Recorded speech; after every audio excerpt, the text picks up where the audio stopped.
Hello, and welcome to the Blue Collar Wealth Club podcast. I am one of your hosts, Jerry Garcia. And I'm your other host, Sheena White. Awesome. Well, today we want to talk a little bit about how to automate, delegate, and elevate. Yeah. Because, so we've been talking about growing your business, right? And you can't do it alone. And a solopreneur can only go so far. Yeah. And this is a lot of discussions we've had lately are regarding growth and how you do have to have systems and processes and people in place in order to really achieve the kind of growth that you're looking for long term without burning yourself out in the process. Mm-hmm. So this is going to kind of delve into a little bit more about how we go about doing those, reducing the amount of tasks on your plate. Yeah. Yeah. I mean, and so I have what I call my add to subtract plan, which is very similar. So adding is automate, delegate, delete, and do. Very similar. It's all depending on, what verbiage you use, what books, it comes from. But yeah, I mean, realistically, we're talking about kind of going through your day, your typical day on your job, writing down what you do, for each job, for each, every time your company performs a job, every time you perform a task. And you can start with yourself. Mm-hmm. Go through your day, write down what you're doing, everything, checking emails, taking phone calls, sales phone calls, giving bids, whatever it is, making sure you're tracking all of that and then listing it out and figuring out, okay, if I'm going to grow, I'm going to need other people to help with some of this stuff. Mm-hmm. And then you make decisions on tasks. Is this something that's absolutely necessary? If it is, okay, great. Now, is it something that I have to do or can we train somebody else to do it? The answer to most of that, the second one will be, is this something I absolutely have to do? If you're really being honest, most of the time, the answer will be no. And we're saying most, we're talking like 80 to 90% of the time. Yeah. I mean, like literally, I would say that my clients end up doing, so many busy things they just do not need to do. Absolutely. And, sometimes you'll run into some of these tasks and say, all right, well, is this really necessary for the business? And if it's a no, that's when we come into the delete. Just get rid of it. I mean, if it's not really moving the business forward and it's not necessary to the running of the business, is it absolutely necessary? Sometimes we get caught in tasks that we just done forever and forget that it really isn't necessary anymore. It's something we had to do maybe when we first started a business or when you were by yourself and it's not even sometimes worth delegating. Or maybe somebody told you that it was something that was good to do, right? Or maybe somebody's already really taken over and you're kind of being redundant, and it doesn't even need to be delegated because somebody's already taken over that task. So from your perspective, it can be just fully deleted. Mm-hmm. And other things, can be automated. There is a lot of technology out there now. A lot of, CRMs can do a lot of automating your communications. You can set up a lot of different websites and apps to talk to each other to automatically do a lot of things for you. You get somebody who comes in and you add them to your QuickBooks and you can have 5 other things that happen behind that to where you're not really doing all this. You have somebody contact you via a form on your website and it can automatically plug them into your CRM. It can automatically start that communication. It can automatically send an invoice when it's a lot due. of these things can now automatically, book appointments or have, conversations to book a sales call with these people. So like, especially in the online world, it used to be that you had to have appointment setters and they were out talking to people to set appointments. And then you'd have salespeople. The appointment setter is kind of going the way of the dodo bird in the sense that AI is really taking over that function. So it's like, what can we automate? And there is so much more that you can automate than you think you can. Yeah, there's a lot. I mean, if you're starting a business from scratch, there is a lot more you can automate. Now, it depends on how much you want to automate. There's, being in the service-based industries, it's a little different. There's a lot of automations you can do. You can have businesses almost run entirely themselves and where you just kind of oversee and make sure it's not doing anything crazy. But, there's literally YouTube channels you can grow that are faceless, that you have AI reading the narratives for the videos that you're posting. And literally you don't really do much. You can have AI editing those videos, but AI is not going to fix a pipe that's burst. No, but AI can definitely help find a slot on your schedule for that human, and AI can help People you. can book themselves a lot of times if you have calendars that integrate, and people, I think, like that. They know when they're available. So instead of having to talk someone through and finding a time that works based on your schedule, if your schedule is integrated with your website and they can go in and just click a few buttons and say, oh, I'm available at this time. Doctors and dentists do it all the time now. If you book your own appointment online, it makes it that much easier. It's one less barrier of entry for your customers. Oh yeah. Like I actually these days, won't go to a nail place that I can't book online. Because if I have to call, I'm not gonna. Barber. If I can't book a barber online, I usually just don't go. It's just I want to be able to just go in. I'm not big on talking to people on the phone if I don't have to. And so I love to automate all these things. Yeah. Well, and my hairstylist now, I love her. So I would continue going to her even if she didn't let me book online, but she does. So it's perfect. No need for any, and it's easier for her, right? Because she doesn't have to deal with phone calls all day and in trying to figure out a schedule. Oh, are you available this day? Are you available that day? It literally I click, and bloop, there's her schedule. Yeah. I pick the times that work for me. I say click, and then we're done. And I show up, and she gets money. Yay!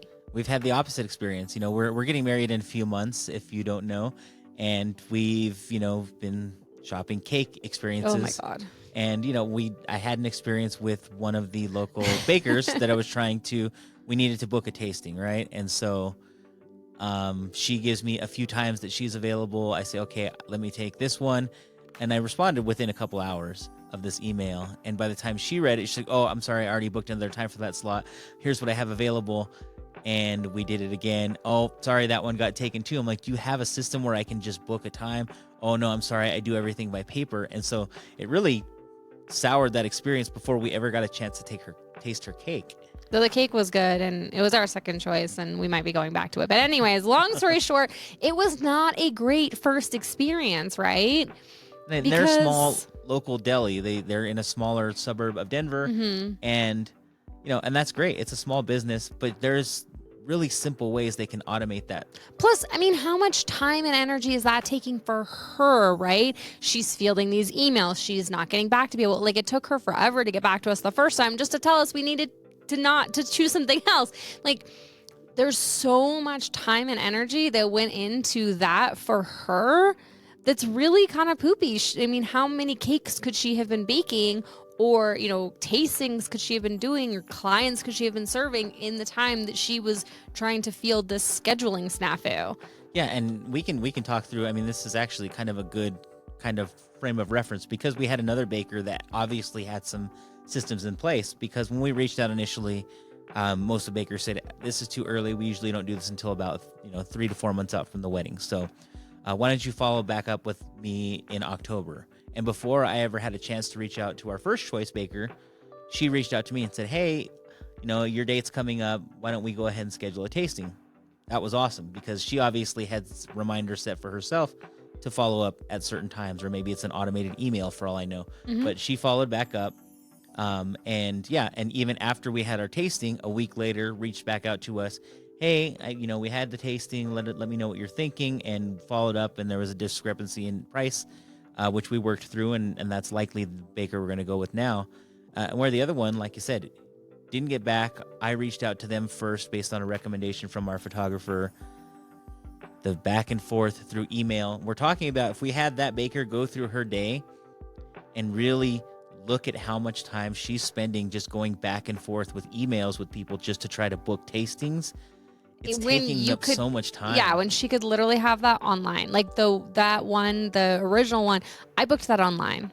Right. I went, I said, okay, this time, this day, I paid everything online, and it was already paid and everything. So when we walked in, it was ready to go, and there was no awkwardness of paying or anything like that. That was another thing. This one, when we went in, they were like, oh, we'd brought his daughter, my stepdaughter, and they were like, oh, it's this much per person, but then they only gave us still 2 trays. And so I'm like, okay, I just paid triple when I only got double. That's kind of annoying. And so there's just so many things that they could have done better, and that they could have automated them, would have made the experience for their client or potential client, us, better. but would make the experience better for them. Well, and she could have made less cake, honestly, because I think each one of those trays was so large. She never asked how many people we were bringing with us. So Yeah. it seems like they just prepared X amount of cake and hoped that it was the right amount. Yeah. When they could have said, okay, there's only 3 of them coming. We could keep this to 1 tray, maybe make it a little bigger than usual and make sure there's enough. But I don't know if you've ever done cake tastings. It's a lot. It's like an aggressive amount of cake. You know, and then we had another cake taster that, we met them at their apartment, and it became obvious that the cakes had been pre-prepared and refrigerated. And yeah. So when we talk about systems, we talk about there's some things you shouldn't like pre-prepare super ahead of time and freeze, and cake for a tasting is one of them. Just FYI, it's not delicious. Right. So we talk about systems and automating, and this is why, because the customer experience on the back end is very different. And this wasn't even an example I think we had in mind when coming into it. But it's it very perfectly shows how having these systems in place made the experience very different from these 3 different bakers. Yeah. Well, and yeah, so I mean, thinking about what can you automate, because it will not just, I think that people want to stay high touch, but what you don't understand is that a lot of things that you automate actually make it more high touch for your client, because from a client experience perspective, they don't care 90% of the time if it's you or if it's a system. They care about the follow-up, the communication. They don't necessarily know or really care if it's an automated system or not. I mean, yeah, half the time people don't even realize that it's an automation that's coming out, first of all, because you can have automated text messages, you can have automated DMs, depending on how you're communicating with these clients. Automated emails are obviously very simple. And a lot of times it's not even about the messaging or feeling that it's personalized to you. A lot of times it's just about bringing you top of mind again, because I don't know how many times in our lives as consumers, we think about something, we reach out about it, life gets in the way, you forget about it, and then a month later you get this email, you're like, oh yeah, that's right, I wanted to buy this. Thank you so much for following up. And then you go buy the thing. And so those touch points are not necessarily about this message is me talking to you directly. It doesn't have to be that. It just has to bring you top of mind, bringing you back in front of them over and over and over again. So whenever they're ready to make that purchase, that you're the one they're thinking of. Yeah, and I would encourage you that if you ever have the ability to use the phrase "I do this all on paper," that you need to stop, because for real, and this person was not old enough to be doing things on paper, like younger than me, and like solidly pretty young, and I was just like, oh my gosh. Yeah, no with the paper. I mean, I even have a digital notepad because... Yeah, we're very much, we like to handwrite things, but we've moved that into a digital space where we can handwrite. It still has a pen in hand. It still feels like paper because it's got that special cover on the screen that makes it feel like paper. It is very akin to writing in a notebook, only we get to save it digitally and we can open it from our laptop, from our phone. We can go back and look at notes pretty easily. It's organized within folders. And yeah, it's amazing. And so I love a good piece of paper, but for real, I have my digital notepad, and like scheduling and stuff like that is not something that should be done via paper. So yeah, big part of this automation is a big part of what we're talking about. Delegating is the next big piece, because there are a lot of tasks. Once you get past the mindset that you do everything best, because the reality is you don't. And I think starting a business, it's your baby. You think that you're the only one who knows how to do it the right way. And the second somebody makes a mistake, I just need to do this myself. And you take it back over. If you want to see perfect examples of this, read the E-Myth, which ironically the story in that book is about a baker. That is true. I think they were baking pies, though, not She cakes, was baking pies. Same diff. But yeah, so there are so many things that you need to actually take off of your plate and put onto somebody else. And what you'll learn is once you start doing it, once you hire an assistant, Gina. I know. He's saying that he's calling me out because it took me forever to hire an assistant, and now she does my social media better than me. So if you like my social, thanks, Angeli. Yeah. So a lot of the things that you think you're best at, you are at the time that you start your business, but that doesn't mean that you're always the best. And honestly, 80% as good as you is better than you taking on 100% of that responsibility. Well, yeah, because the thing is, you only have 24 hours in the day, right? And it's like, so people always say, oh, it's how people use their 24 hours. And that's the truth. And the biggest companies and the biggest businesses, the skill that they learned to be the best at is delegation. Is actually having somebody else do it, is allocating their resources, aka their own time, to the biggest tasks and having other people do everything else. Yep. And when you're talking about elevating those tasks, you're elevating whatever is left that you are best at, that is the best use of your time, to be on your plate. And the majority of that should be above your business. The majority of that's not going to always be you out there making bids, doing estimates, making sales calls, because if you're doing all those things, none of your employees are going to go above your business and try to grow it for you and try to see the overall vision that you had for this business when you started it, and make sure that you're aligning with your own personal, moral compasses, or, whatever that is.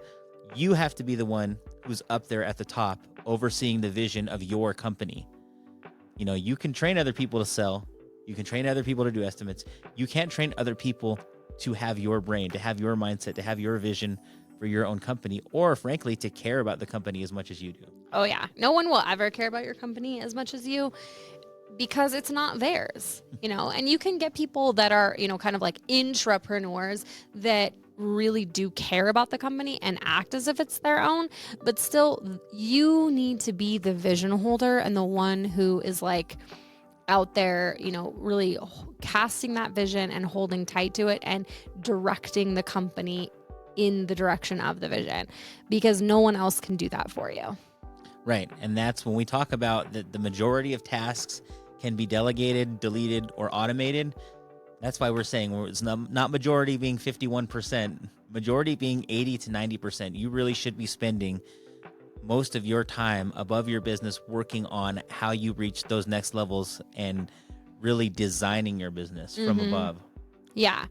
And designing is the one thing, and then you end up like over time with a C-suite, and you want them to be really in designing their their slice of the business. So if you have a chief marketing officer, you want them to be primarily designing the marketing, not necessarily doing it. If you have a chief financial officer, you want them to be designing the financial plan, not implementing it.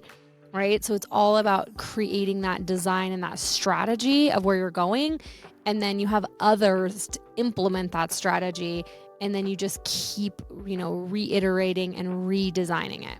Yep. And that'll take time. I mean, obviously, when you're a smaller business, you're not going to have these guys who can only oversee and not do. Everyone will be doing in the smaller stages, but achieving that bigger growth, that 10x that we talked about, comes with spending that time to design, to be the designer of your business and be the visionary. Well, you look at like Jeff Bezos as an example on Amazon.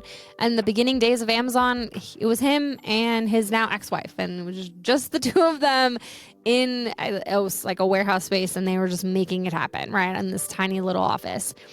And now, he is the CEO of a multi-billion-dollar corporation. He's one of the richest men in the world. And he basically doesn't do anything. Not basically. He 100% does nothing but design work. He is focused on the big problems and the big issues and the big things that will move the company to the next phase. Yeah, absolutely. So we talk about automate, elevate, delegate. We didn't add delete in there, but delete is definitely part of it. Yeah, you have to delete some things, and you have to be really honest with yourself. It takes a lot of work. I mean, this is much easier said than done. It's much easier for us to sit here and say you have to do these things, delegate these things, automate them, than it is to actually take the emotion out of it and actually do it for yourself. Well, obviously, since it took me like forever to get an assistant and a bookkeeper. So I used to do, oh my gosh. So at the beginning of 2024, because we're recording this like 2 days before the end of the year. And at the beginning of this calendar year, 2024, it was just me in the business, 100% just me. And I don't know, I had this weird, like like You had the same thought process that every entrepreneur has. well, it was more like it was like a feather in my cap. Like, look at all that I can do. Ooh. But I was up until all hours of the night. I was stressed to the max. I mean, he can attest. I was not really fun to be around, in my opinion. And then he convinced me to hire. And so I ended up, through a weird array of circumstances, going from 0 humans to 2 humans. And I have an amazing full-time bookkeeper and an amazing full-time assistant now. And I honestly couldn't do it without them. My full-time bookkeeper, he knows exactly how I like it, and he's better at it than me at this point. Like, this one day he found something that was like 2020. I'm like, why are you looking at 2020? He's like, well, it upset me. I'm like, okay, I got you. I feel that. I'd be upset about it too. He's like, it was wrong and it frustrated. I'm like, yeah, I get it. I would be, if it's wrong, then fix it. Cool. But point being, just super methodical, and honestly, I would have just ignored something from 2020. I'm like, whatever, I don't care.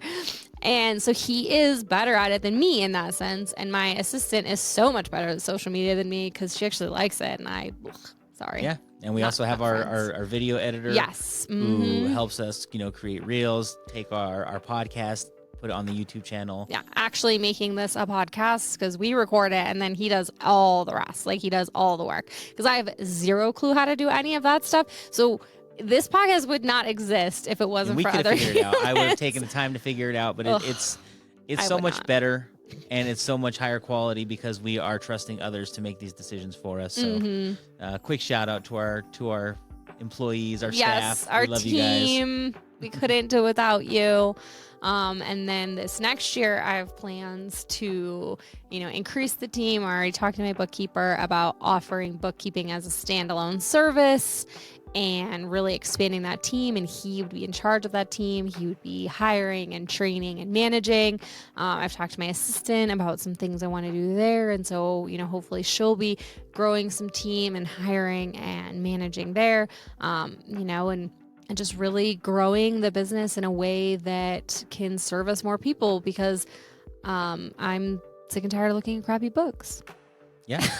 And sometimes, this can be accomplished a few different ways. We've talked about doing some collaborations as well, where we can expand kind of the array of services that we're able to offer, and by collaborating with other people who have expertise in fields that we don't, and, not necessarily hiring them because they have their own businesses, but making sure that we have those joint ventures and things like that, those relationships to make it happen. So these are all ways that you can accomplish these goals. So yeah, you got to get out of yourself and stop thinking that you do everything best, and really try to figure out how you can take a lot of this off of your plate so that you can get above your business designing. Yeah. I mean, and even if it's something you're really good at, you can, I am a testament. You can find someone who is just as good, if not better at it than you.